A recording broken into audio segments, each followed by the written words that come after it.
We're ready to start, are we? Welcome, everybody. Welcome to this Chatham House event.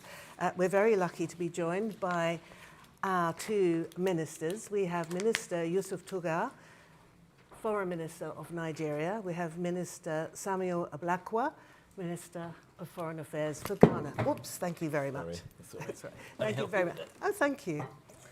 Thank you. This event is to discuss the response, an ECOWAS response to the conflict the crisis of conflict in the region and perhaps even beyond. So we're going to start by having a little bit of a chat with the ministers, but we're also going to be opening up to the floor for all of you to be participating. Give us your questions, think about your questions. We're also being joined online. And we'll be trying to take those as well. So it's going to be a bit of a synthesis, and please, this is all about your participation, basically. Shall we start by, the other thing I have to mention is that the Chatham House rules, forget those. This is an open event. You can tweet, you can Instagram, you can do whatever you like. And I think the hashtag is #CHA Africa. I think that's it, but I'm sure that somebody, yes? See, okay. All right, so that's the hashtag. So please tweet away and do whatever you like. Shall we start then, ministers? Can I start with you, Minister Tuga, then? Give us, first of all, your assessment of the current situation affecting the region. Well, very good evening, I should say. I'm happy to see a packed room. And, of course, this is an indication that there is interest in what is happening in our region. So very encouraging, because it's something that affects the entire planet, and it's something that requires the collaboration and participation of all countries. Yeah. Our region is one of the fastest growing regions in the world in terms of population growth, and is also a space that has witnessed the relocation of a lot of extremist groups, where they appear to be incubating and creating lots of problems. So the major challenge we have, first and foremost, is the proliferation of weapons, the contestations of other powers projecting in the region, as well as both exogenous and endogenous factors that have brought about all of this. I mean, I can go into more detail. I don't know how long you want me to talk. No, that's absolutely fine for now. Thank you very much. And also to you then, Minister Ablakwa, how do you perceive it from the Ghanaian point of view? Of course, we can talk about the Accra initiative a bit later on, but your particular point of interest will be your northern border, I'm assuming. Yes. Yeah, Martin, good evening to you. Good evening to my distinguished colleague, Minister Tuga, and to the esteemed panel here at Chatham House. Such an honor to be here. And let me begin by paying tribute to 8 Ghanaians who were killed by extremists only a few weeks ago. Sadly, on Valentine's Day, they didn't enjoy the love of St. Valentine. On that day, they met the cruelty and inhumanity of these terrorists who are running amok in our region.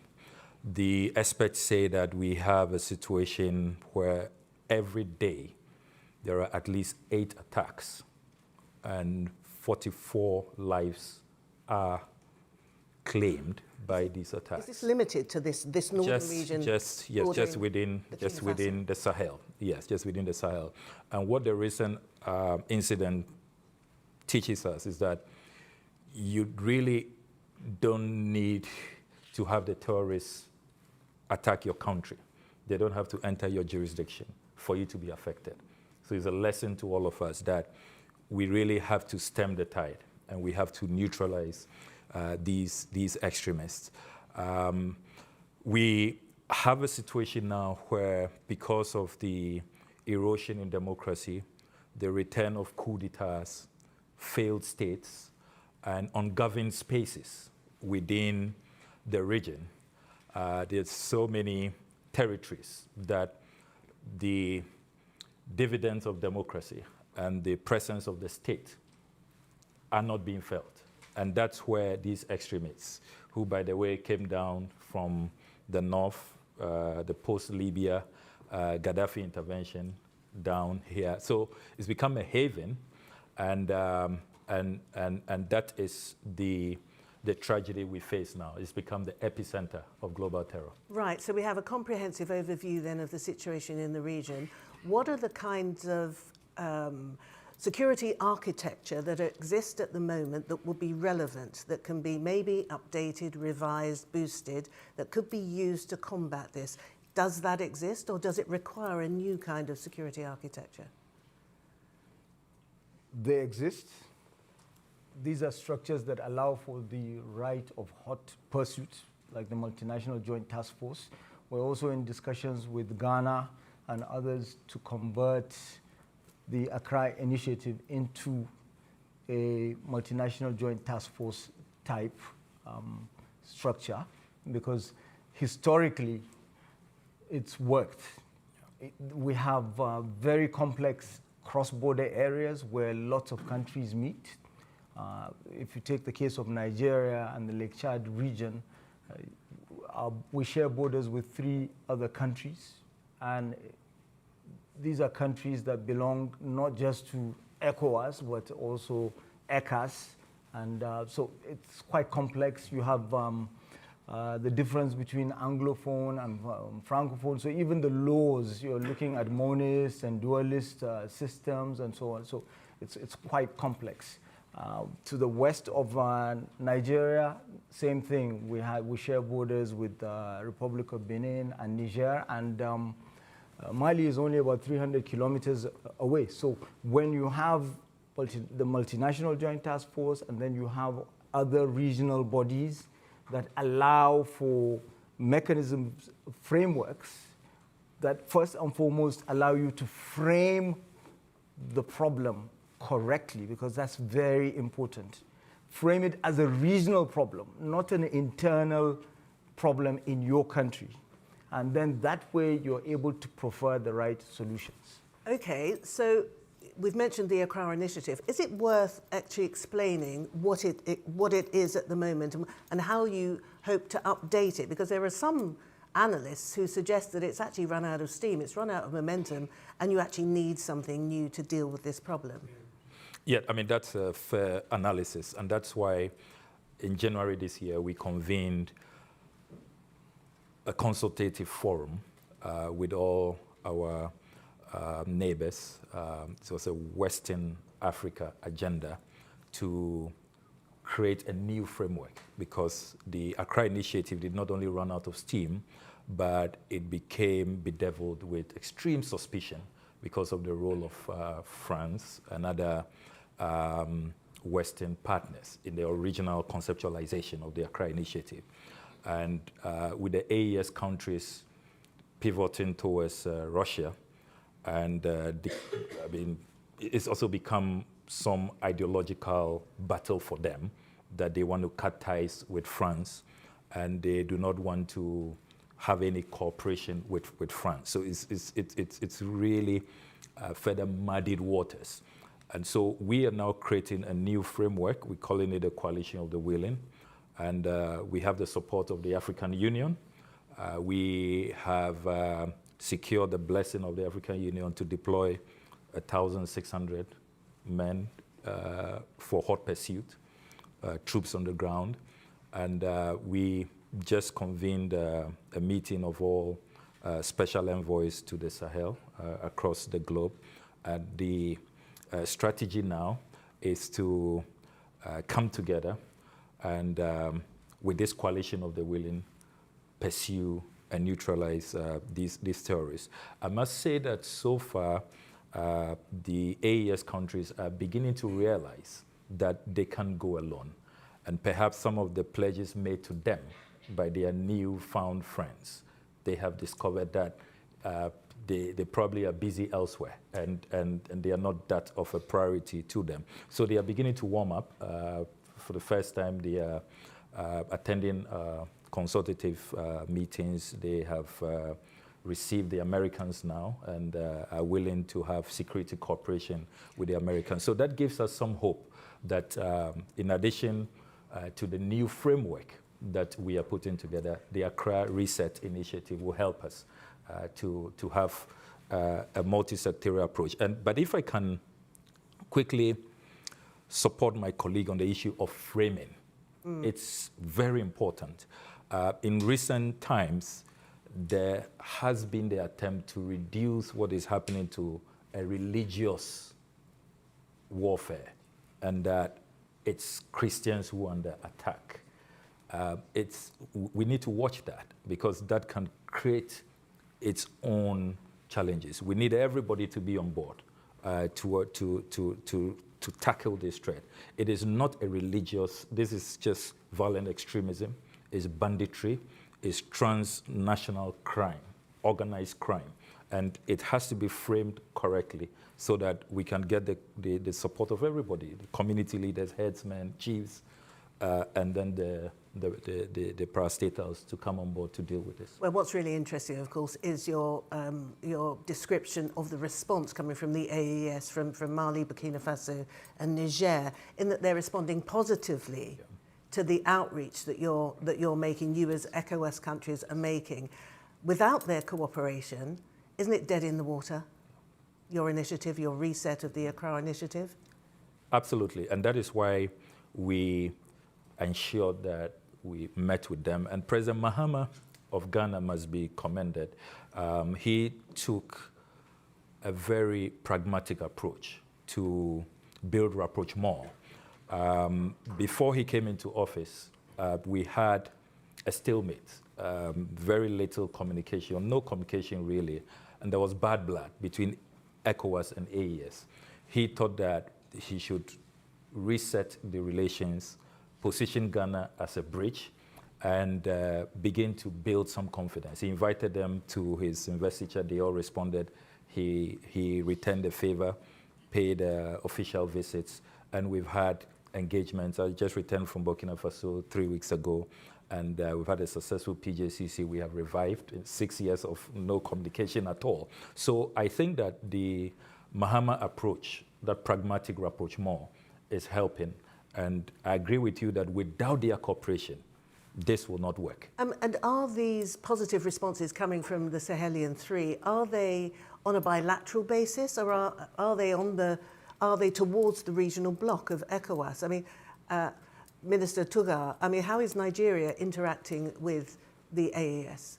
Nigeria is interacting with them bilaterally, and we did actually quite a lot when President Tinubu chaired ECOWAS.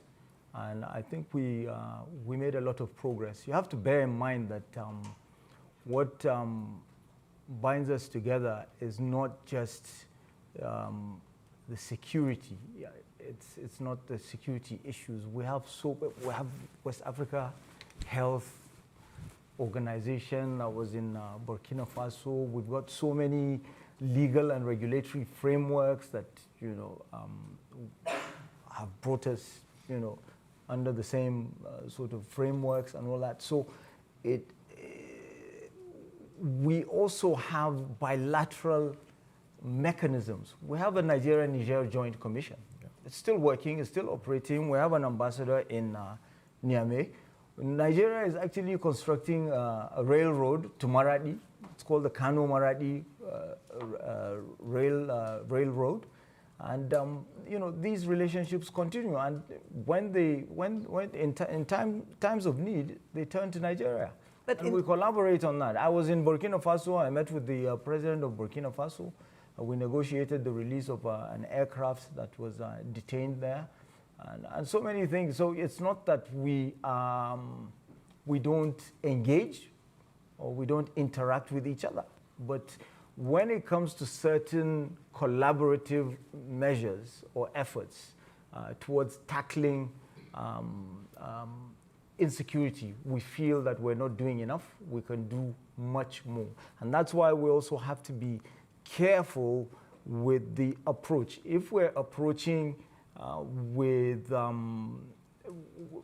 some sort of framework that has been created outside of a region and trying to apply it, then I think we're looking for trouble. I think what has worked in our region successfully, what we've been able to achieve in Sierra Leone, what we've been able to achieve in Liberia, bringing about peace and peace building successfully, the things that have not actually succeeded in other parts of the world. I think we've done so when we have come up with our own solutions. This is why ECOMOG was so successful.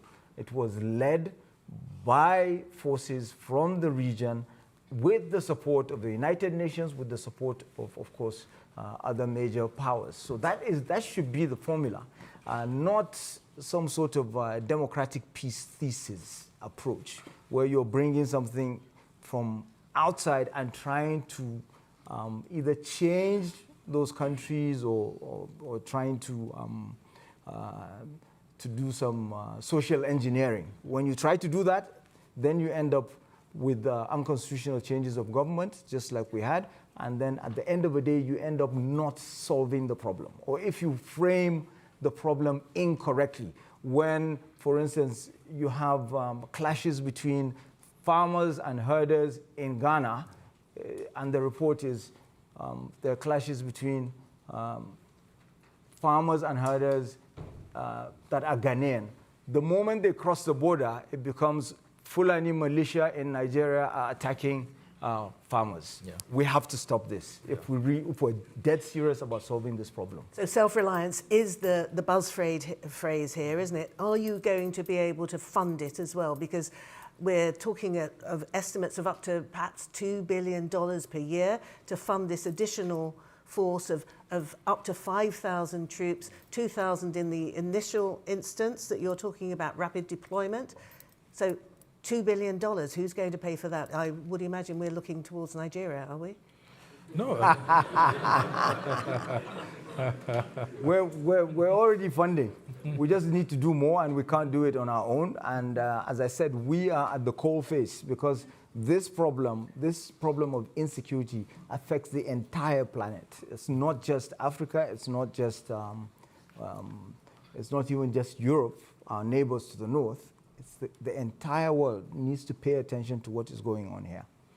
It's a pity, isn't it, that the Sierra Leone's Minister of Foreign Affairs and International Cooperation, His Excellency Timothy Musa Kaba, couldn't actually join us. But of course, as the chair of ECOWAS currently, I mean, one of the main issues, one of the main priorities must be to strengthen ECOWAS, which I would suggest was severely weakened by the departure of the Sahelian Three. Would you like to address that in his absence? Well, I think that the theory about ECOWAS having become weakened, respectfully, it's rather exaggerated. Absolutely. I told her earlier. Yeah, ECOWAS. She didn't believe me, so she's asking you now. So I'm glad you have confirmation from me. ECOWAS is still strong, and ECOWAS is still buoyant, and we are putting together the resources. In Ghana's budget this year, we increased our security spending. We are going to, for the first time, establish an electronic warfare center in Tamale, the capital of the northern region. We intend to improve our ISR capacity because in these matters, your ability to carry out surveillance and reconnaissance is really, really critical. We are also working with our partners. We have always made the point that this requires international cooperation.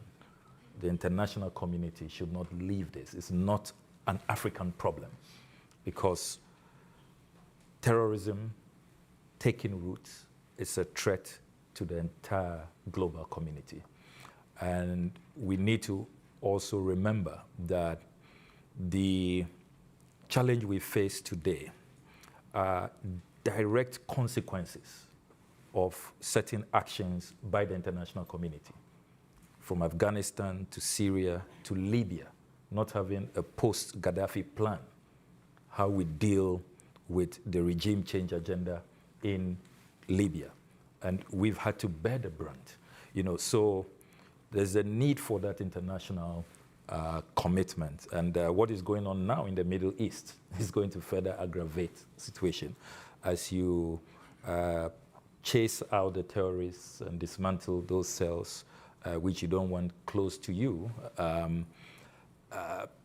They would have to relocate. But should we allow, Africa to be their safe haven, where they feel safe and where they grow and decide to continue to launch attacks, on all of us? So an international partnership is important, and that's why the UN resolution, which was passed recently, to have UN financial support and to have UN mobilized troops, to support the effort of ECOWAS and the African Union, must be pursued. Since the resolution, it's just remained on paper. There hasn't been a concrete action to let this resolution materialize on the ground.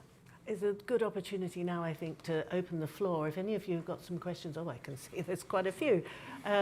Great. Why don't we start with you in the front there, please? And we'll try and take a cluster, shall we, so that we can get through as many as possible.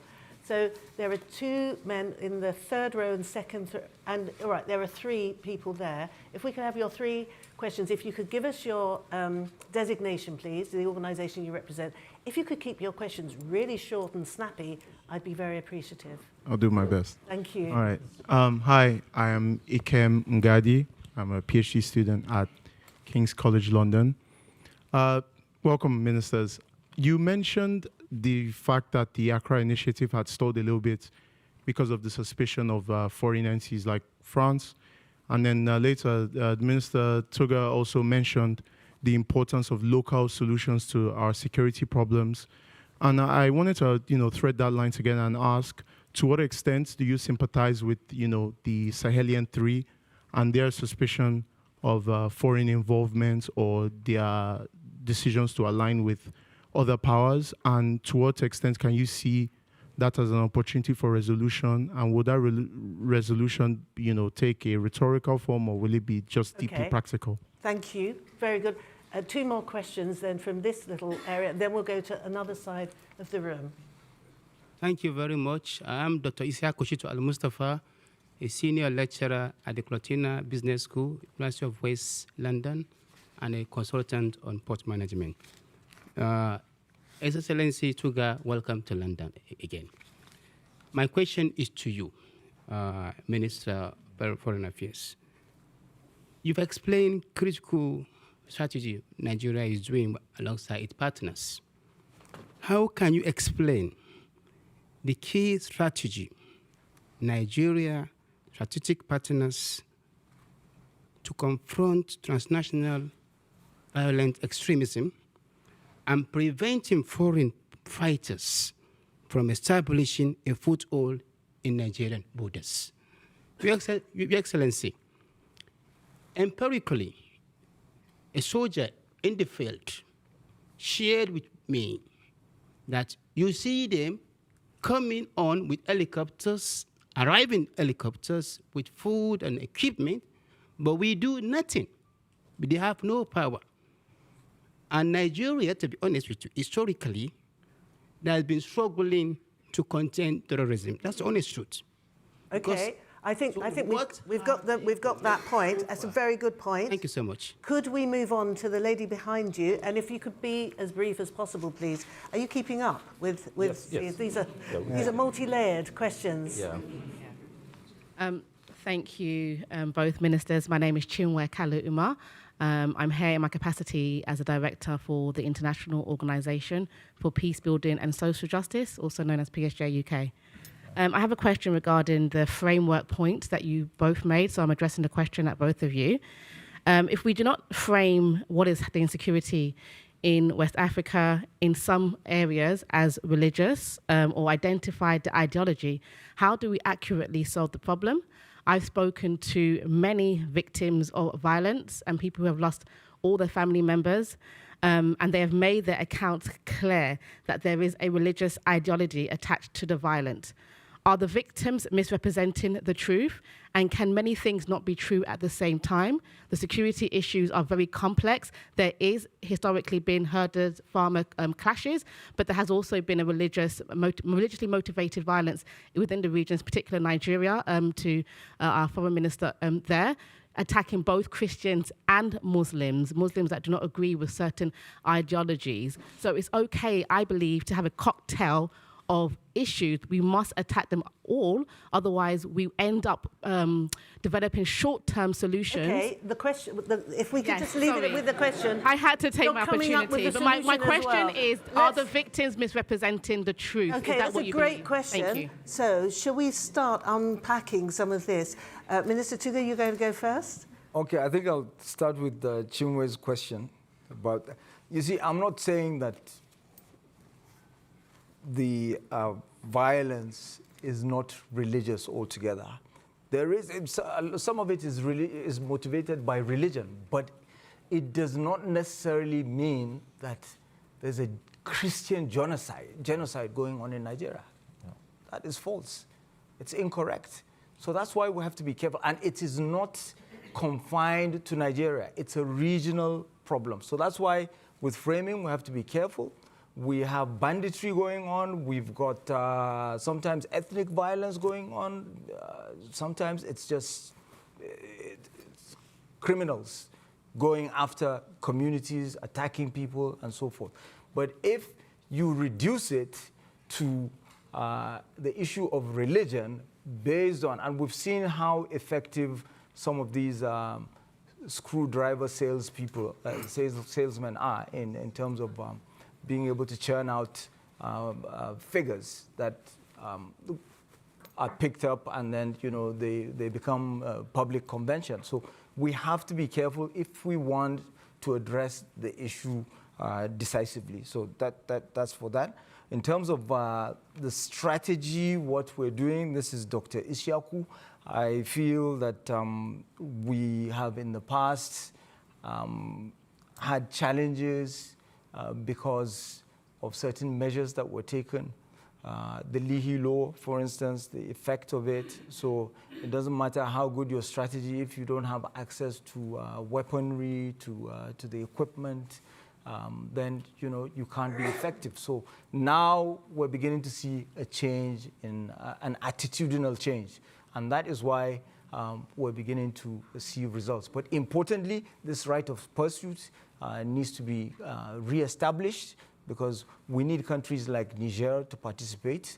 And it's not just Niger, it's several other countries. And then that's why you saw a spike in Boko Haram activities, because they pulled out of the MNJTF. So we need that. And for them also, it's an existential threat. With ICAM, the AES is an integral part of providing the solution. However, they have their own reservations, they have their own domestic idiosyncrasies that perhaps are delaying them from coming on board. They have their own suspicions also about approach and all of that. But we can't wait until they come on board. There are other countries that are also involved. There are other mechanisms and platforms that are already in existence that we need to start tapping into. Senside is one. We're talking about Accra initiative converting into an MNJTF type structure. So it's all of these things. It's not a one-stop solution. Yeah, so on framing, if you look at the names of our latest terrorist victims in Ghana who were killed in Burkina Faso, the town called Titao, 5 Christians, 3 Muslims, Bismarck Amankwa, Augustine Arthur, Bright Asian, Constance Nyako, Prince Marfo, Christians. Muslims, Amidou Mohammed, you have Abubakar Siddiq, and Fuseni Yakubu.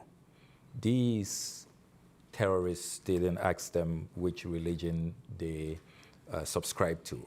So the point we are making is that we should be more nuanced, and we should not allow those who have certain agendas, who are just binary, we versus them. Because you are also going to need these communities in intelligence gathering and getting them to really support our efforts to identify these terrorists and to neutralize them. So I agree with you that many things can be right at the same time, but where there's an oversimplification and there's an attempt to pursue a certain agenda, as if there is some religious warfare, because some of the drivers are far from religion. Youth unemployment, which is very high on the continent. Climate change. A lot of these cattle herdsmen, the Lake Chad area, who no longer have, fertile, grazing, and river bodies have dried up, trying to annex territory, new lands, and all of that. Then you also have collapse of states, democracies that have not yielded results. And that's why we are seeing the return of coup d'etats. So we need to be more nuanced and deal with this matter with all the complexities and all the different strands and layers. It is not just a simple, religious matter. The other question targeted at me about if we have sympathies for the AES countries. We have to admit that there is a genuine concern in Francophone Africa that their relations with France will have to be reset, and that there's a need for a new approach. And I think that if you listen to French foreign service officials, they have admitted that there's a need to even, for example, look at the British approach, how the British disengage, and how the Commonwealth has maintained, a family of choice, family of the willing, and there is genuine independence and sovereignty, and Anglo-Saxon countries are allowed to pursue their own paths and all of that. Those kinds of discussions need to be held. And I think that we have to solidarize with these AES countries, because they're talking about their lived realities and how they feel that after many decades they have been estranged, and they do not have the liberties and the freedoms to really pursue their sovereign paths. And I think that we should not be dismissive of those concerns, but we believe that these can be resolved through dialogue. And we think that all partners should be brought on board, so that, because we need everybody in resolving these challenges. And that has been the approach that we have taken in the region. Thank you both. Let me just quickly gallop through a couple of the online questions, much of which have actually been answered, but I'll still give them a name check for taking the bother to write in. Nathan Dankwa, I think your questions have been answered, and he says kudos to President Mahama for reaching out to the AES. There is a message from Tim Cole. In December, the US bombed IS militants in northern Nigeria. What would be a useful role for the US in managing security in the region? Obviously for you, Minister Tuga. There is also a question there next to Paul. Okay, so a question there from Paul, and then just there at the end of the row. Thank you so much.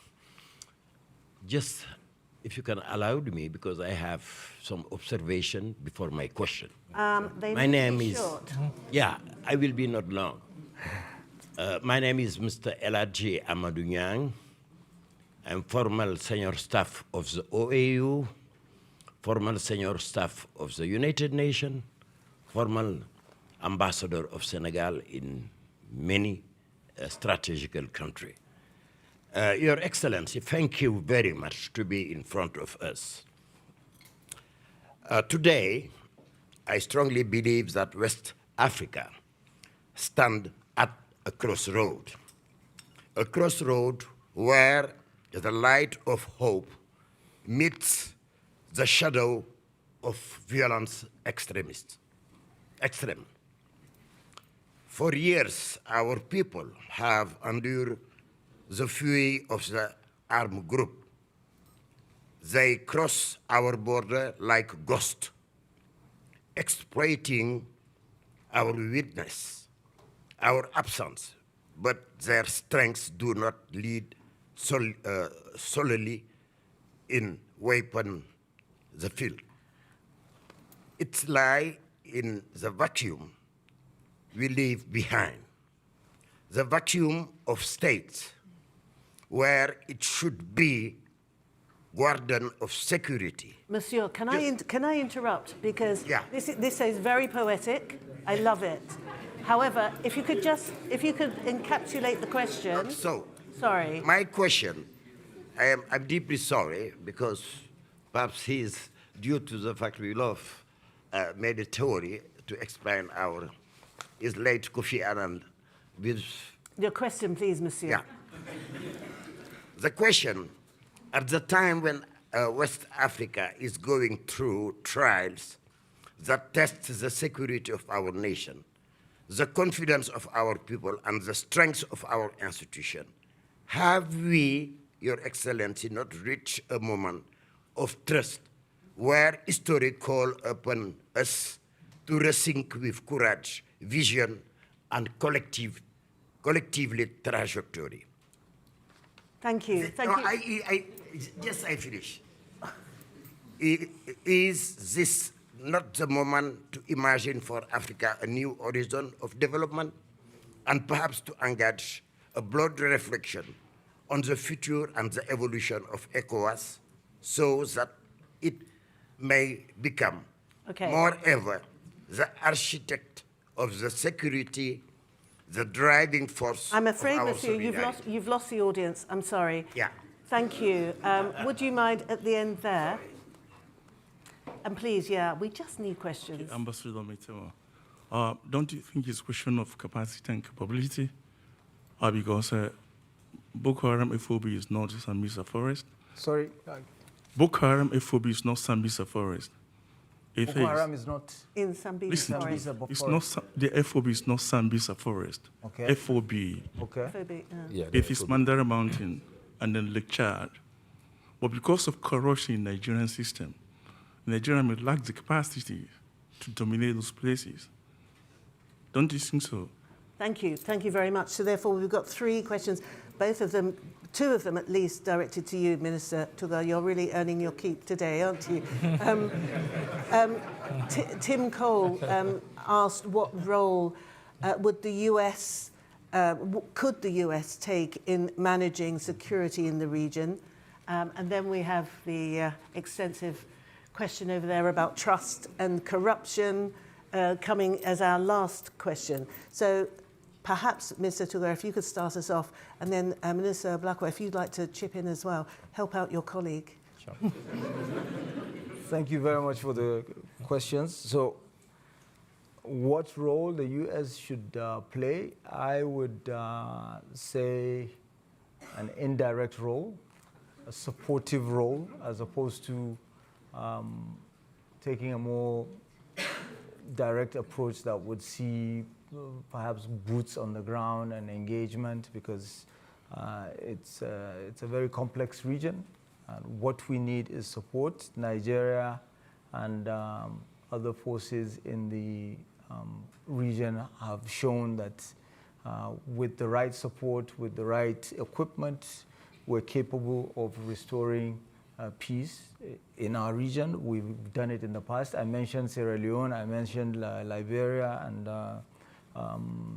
what ECOMOG was able to achieve in the past. I think that is the best approach, as opposed to a more direct approach, which becomes more complex. So with regards to the question about, do I think Nigeria is corrupt in fighting Boko Haram? No, I don't. Flatly, I do not think so. I say Nigeria Doesn't have the combat capacity. Yeah, we'll. The issue is not Sambisa Forest, it's Mandara Mountain and Lake Chad. I know the places very well. Okay, this is location. Dancing around this ferry because of corruption. Okay, Well, there you go. So the corruption issue. okay.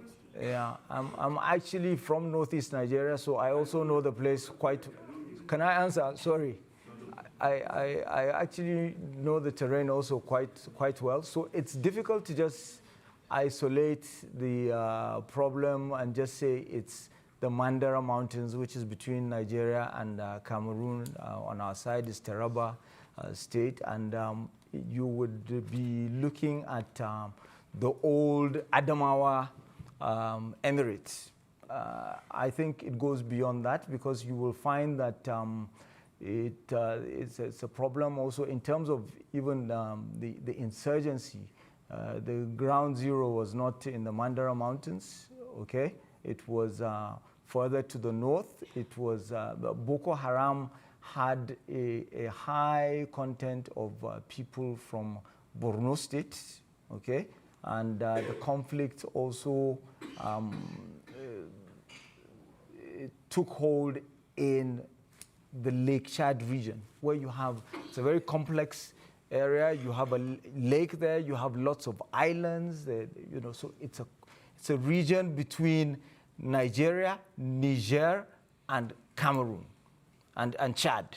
So if you're talking about Chad, you're looking at the Lak region. If you're talking about Cameroon, you're talking about Far North. If you're talking about Niger, you're talking about Difa.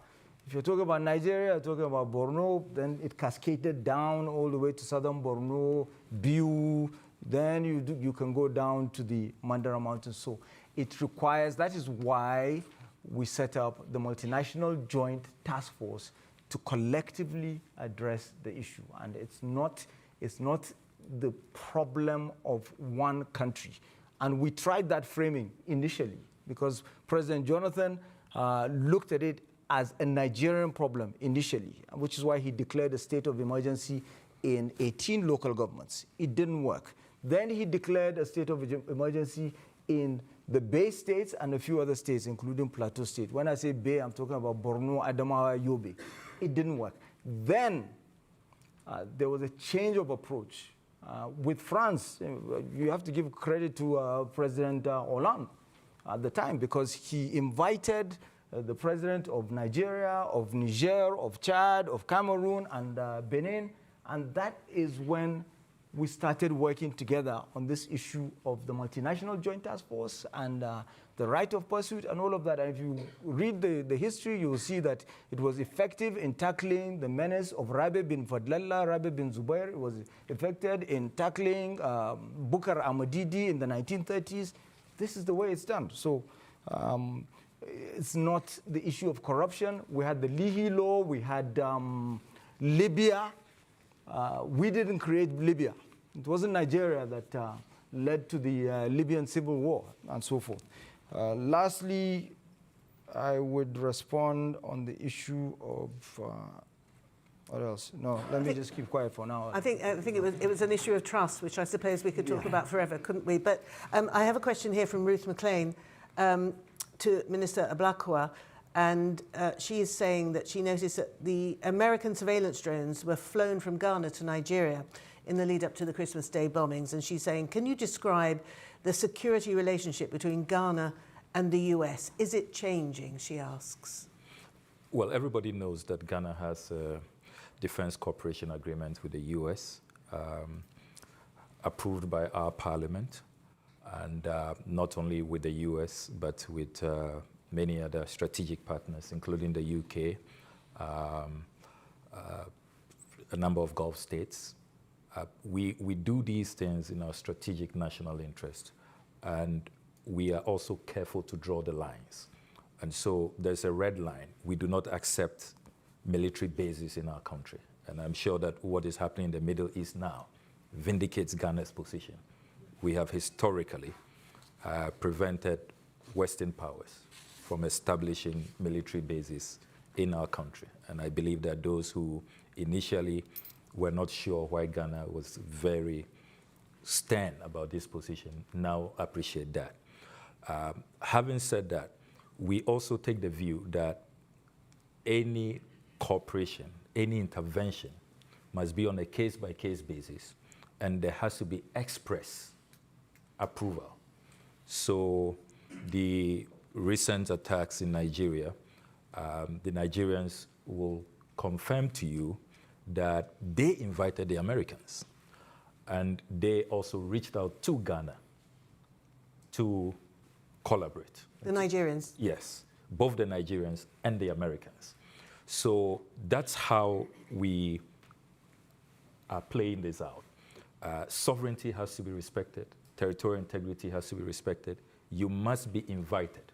And we must all agree on the scope of the intervention, because we do not want this to lead to another Venezuelan situation or some other, geopolitical matter, because sovereignty is important, territorial integrity is important. We must know exactly what the scope is, what you are coming to do, the nature of the intervention. It's very, very important. I mean, our citizens would not forgive us, and legitimately so, if we just, take away their sovereignty and allow external elements to just come in and do whatever they want.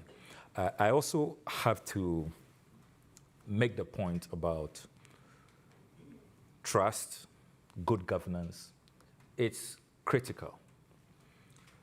And on a lighter note, I was expecting that as Nigeria was enumerating all the strategies, they will have added that a key strategy will be learning from Ghana, how we have successfully kept the terrorists out and have never had any terrorist attack in Nigeria. I think that in Ghana, pardon me, in Ghana. In Ghana. It's a Freudian slip. So that shows how he wishes this Ghana situation was Nigeria's situation. But you'll have it. You'll get to Ghana's level. But on a more serious note, I think that what Ghana has done very well is that the state is represented. There is no district in our country where you don't feel the presence of the state. There's a police station in every community. You have amenities, utilities. You have the local government structure. You have the DISECs, the district security councils. So you feel there is no part of Ghana like the Liptarko-Goroma area, which has become the haven for these terrorists, where you don't find the presence of the state. It's like, a no man's area. And that's where the terrorists then, thrive. So we also should be learning from each other, countries that are getting it right, the right interventions. And we should not downplay the issue of corruption, of mismanagement, failed leadership. That is what is, leading to weak states, weak responses, and then even coup d'etats, because then the people lose confidence in democracy, which should not be the case. As President Mahama has been saying, he is determined to prove that democracy works. Democracy can produce jobs, democracy can produce security, democracy can create empowerment, and it can keep terrorists out of your country. If you make the right investments, if you utilize resources properly, in the interests of the people and your strategic national security imperatives. So I think that discussion also ought to be had. And that's why I keep saying that this is multifaceted, it's hydra-headed, it's not just a quick fix, one framing, and then you get the results. It will not work that way. Thank you, Minister. Now, there's a question here in the second row, and then I was going to go to the back where the chap has got his hand up there, and then I was going to, for the third question, was going to go online, so hold on. So this man here, and then at the back, on to your left, that's it, there, thank you. So if you could make your questions quick, then we can get through more. Hi, Your Excellencies. I'm Dr. Akinyemi Oyewale from the University of Warwick. I'm an assistant professor in international relations. I think first I would like to side with Antonio Gramsci to say that I believe the problems, the myriad problems we have, are morbid symptoms of an interregnum right? I believe that the old died, but the new cannot be born, right? And I believe, and the question I'm going to ask is, how do we rethink our relationship to life itself? Our relationship to, Wow. how do we rethink? Because I believe that Yes. you are sitting here today representing Ghana, sitting there representing Nigeria, because of something connected to empire, right? We're talking about Utai Posiditis Juris, right? Which said, okay, you're gaining independence, but you have to keep those borders during colony, right?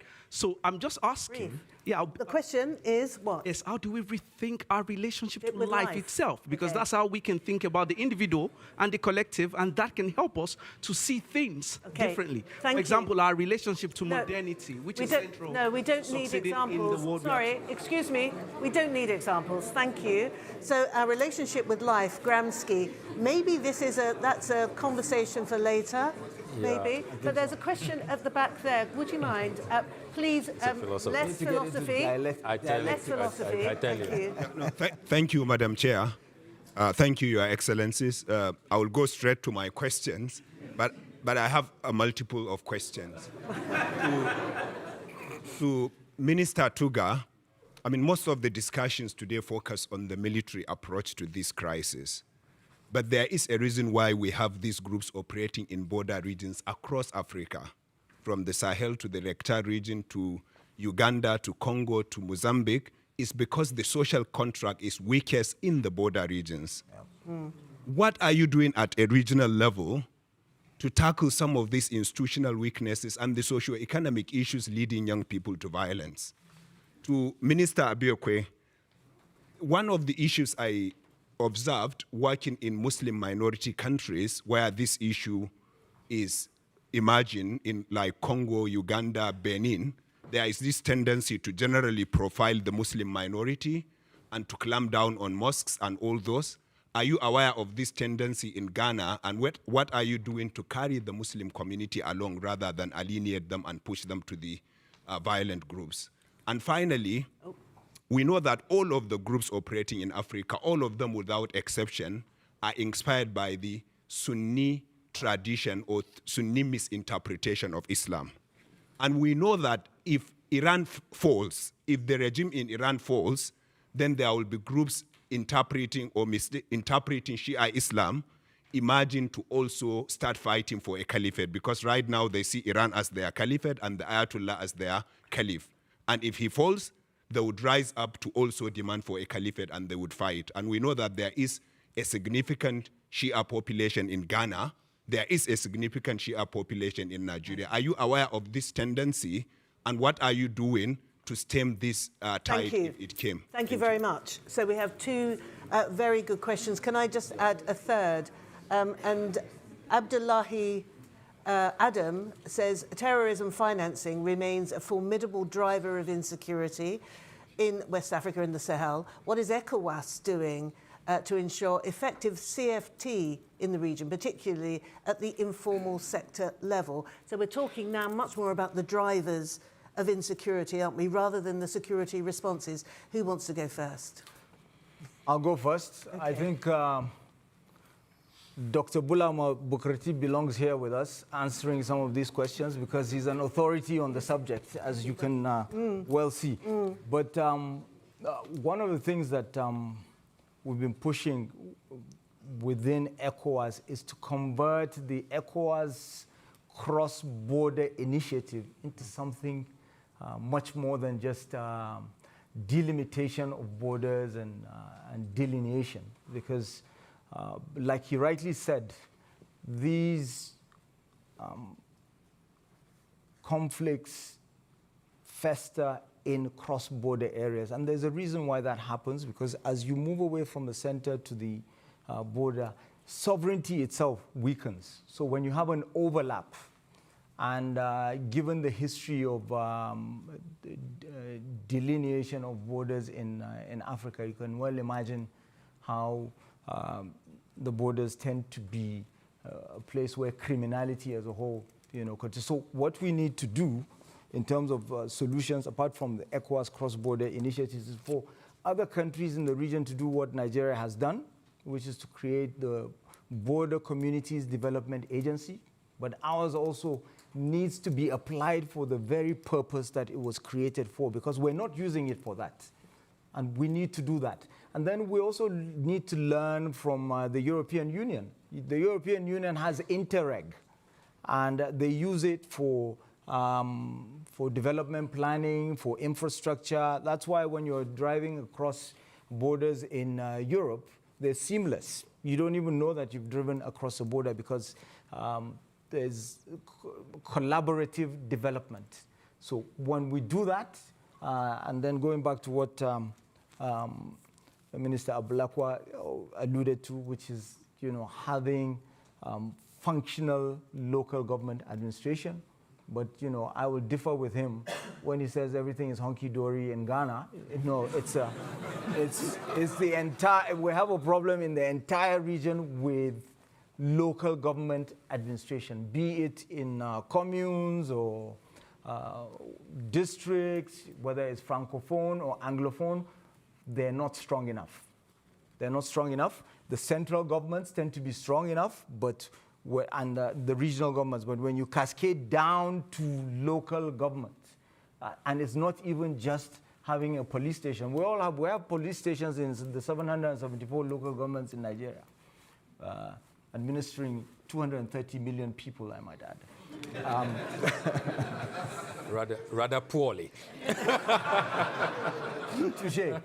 But when it's not enough to just have that, you also need to have democratic processes that allow for the buy-in of the people, so that they trust the system. So that's that. With regards to what's happening in Iran, you're right. It's something we need to pay very, very close attention to, because if you look at the history of the Iranian Revolution and the system, the 12 Shia system that was put in place, the Vilayat Ifaqi, or what, as they call it in Arabic, Walayat al-Faqih. It's what has happened right now is akin to, is the equivalent of killing a pope. So it is going to reverberate across the planet wherever you have Shia communities. So it's something to pay very close attention to. And also, I would like to also lastly talk about the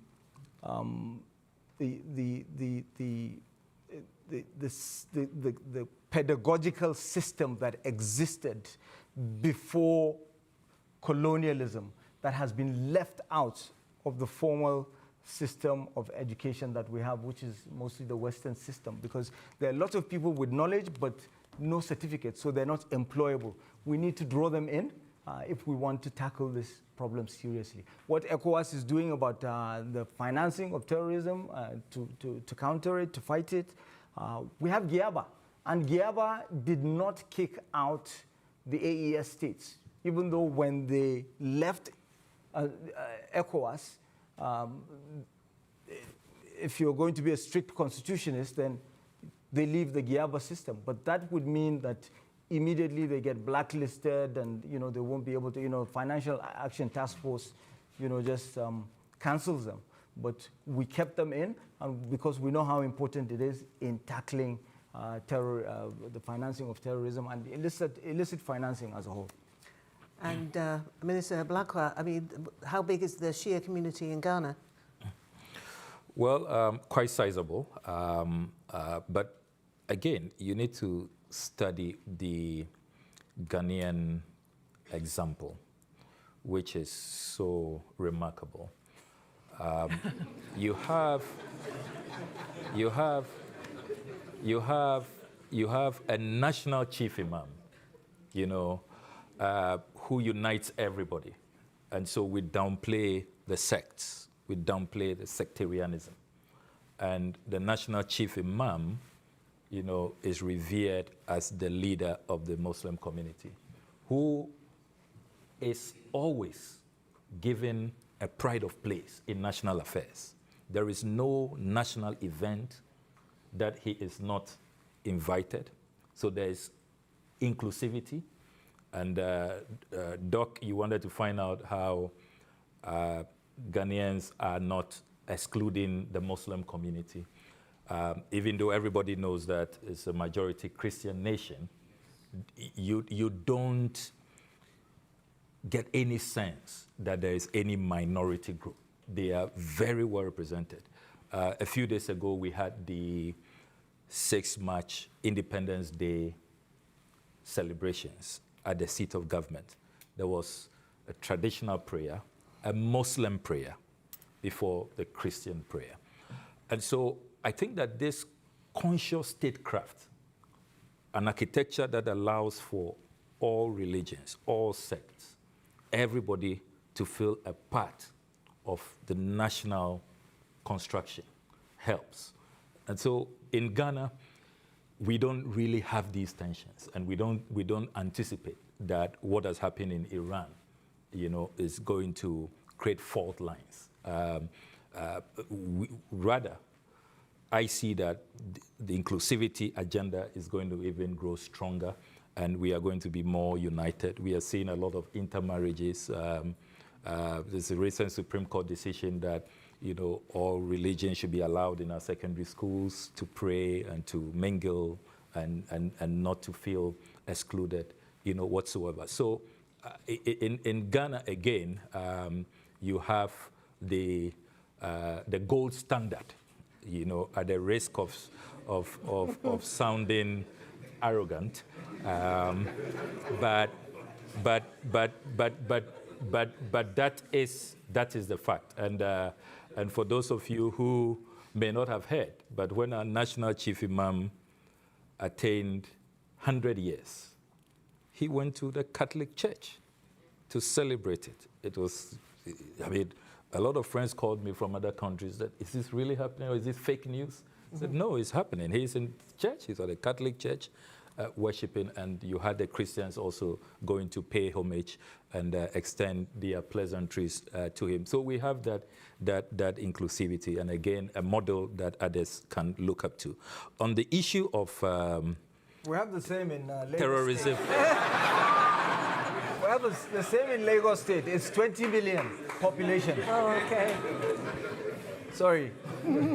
So on the issue of terrorism financing, it's a really important point, and we are seeing these terrorists, Jenim, ISIS, Al Qaeda of the Maghreb, and others taking over mines. So it's not just money laundering, but how do we begin as an international community to really trace and track these minerals? Will business people in London purchase any minerals from the Sahel, from West Africa, without tracing and tracking to know where it's coming from? If it's from a mine controlled by a terrorist organization, it should not be purchased, because then you are financing terrorism indirectly. So that's why we say that we need international, cooperation so that we can really deal with these vexed issues. Okay, I have a question from Sani Aminu, directed at you, Minister Tuga. I'm sorry, I can't give you a break yet. What measures are you taking to reconcile with Niger and also to persuade Chad to rejoin the Multinational Joint Task Force, the MNJTF, is one of the questions that he's asking. And when is the state police going to be established, and what measures are you taking to make it inclusive so it doesn't become a tribal militia? So that's from Sani Aminu. There's a question right at the back, a gentleman with a red hat and a lady there sort of nearer the front. Is that okay with our microphone people?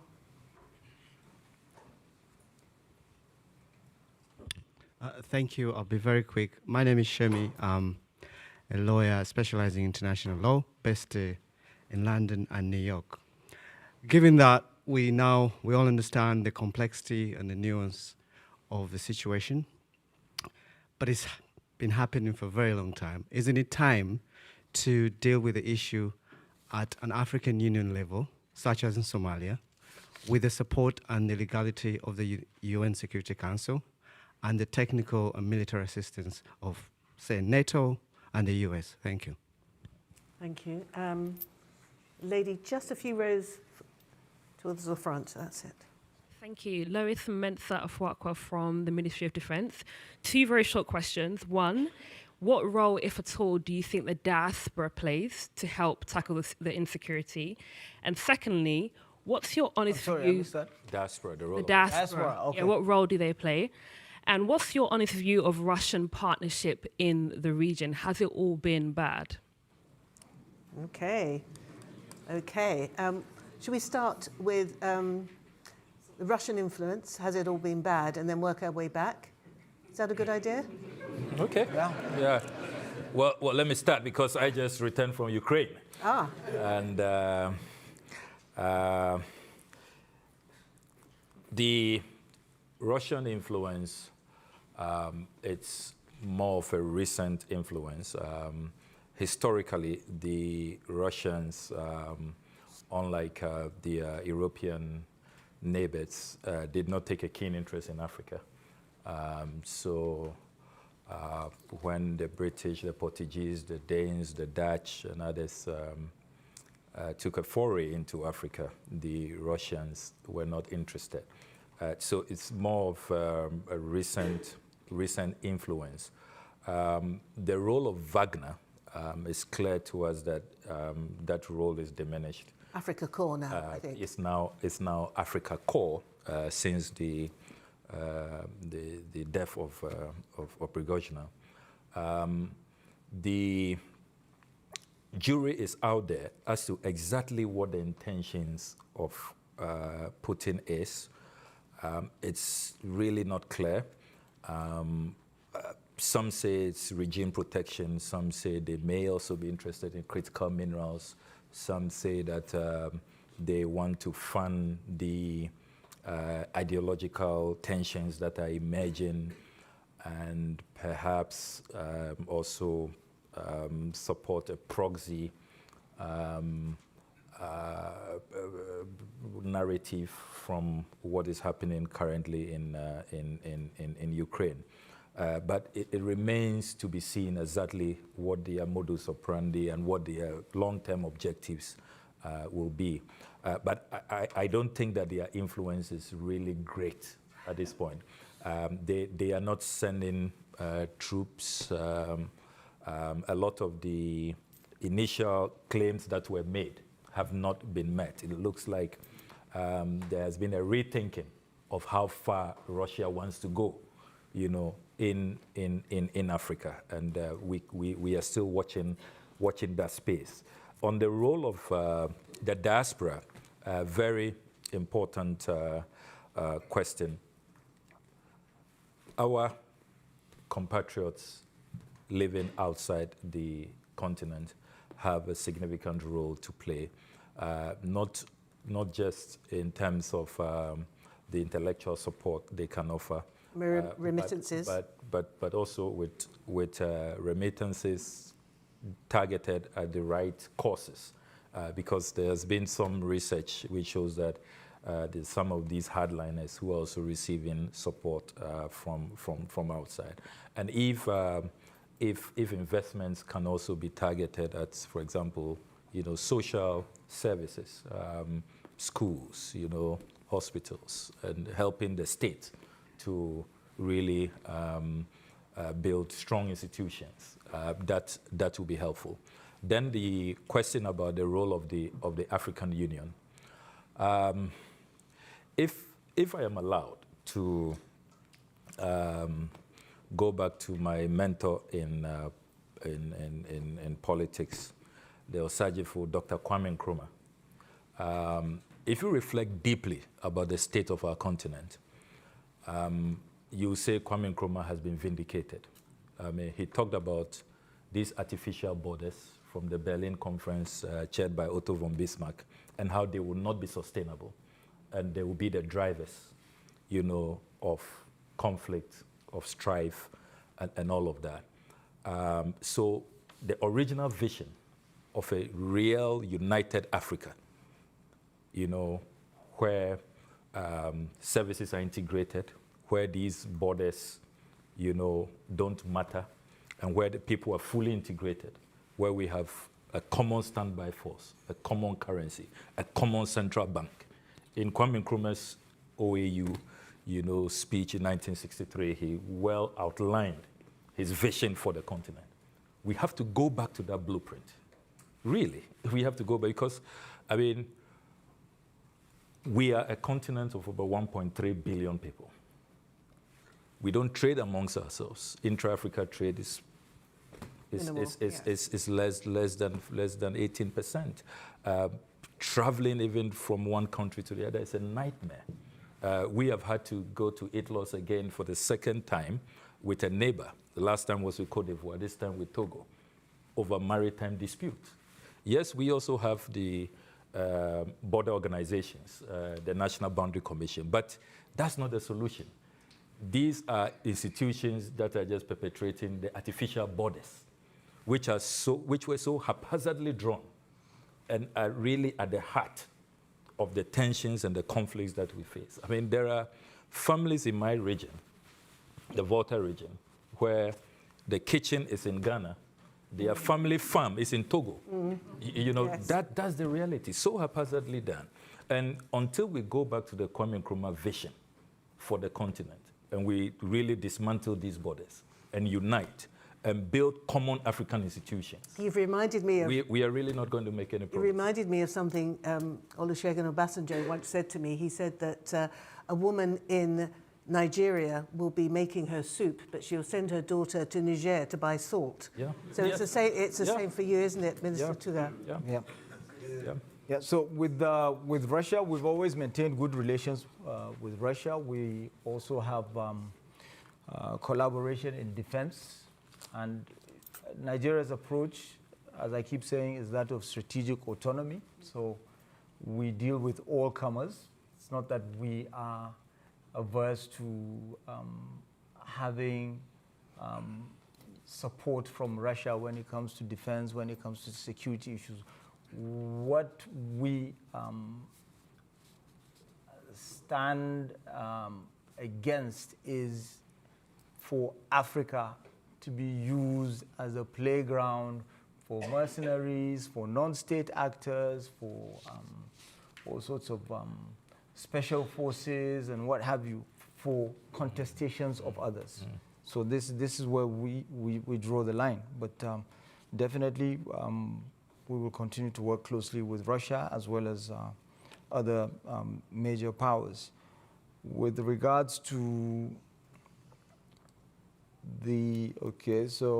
Sorry, Minister, can I direct you a little bit more specifically to the question about what you're doing about bringing Niger and Chad? I was just going to that. So what measures? Yes. What measures? With Niger, I actually visited Niger. We continue to talk with Niger. Even 2 weeks ago or thereabouts, I had a long conversation with the Chief of Army Staff of Niger. So it's not that we're not in touch with each other. We continue to talk.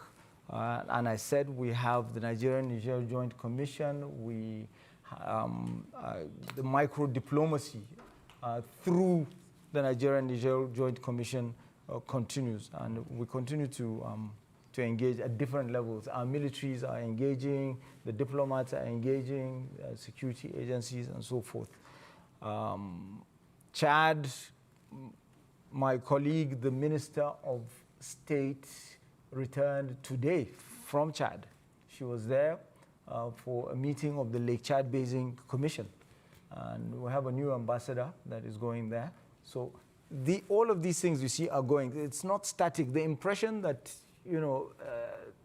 nothing is happening between Nigeria or the other ECOWAS countries and the AES countries, or Nigeria and others with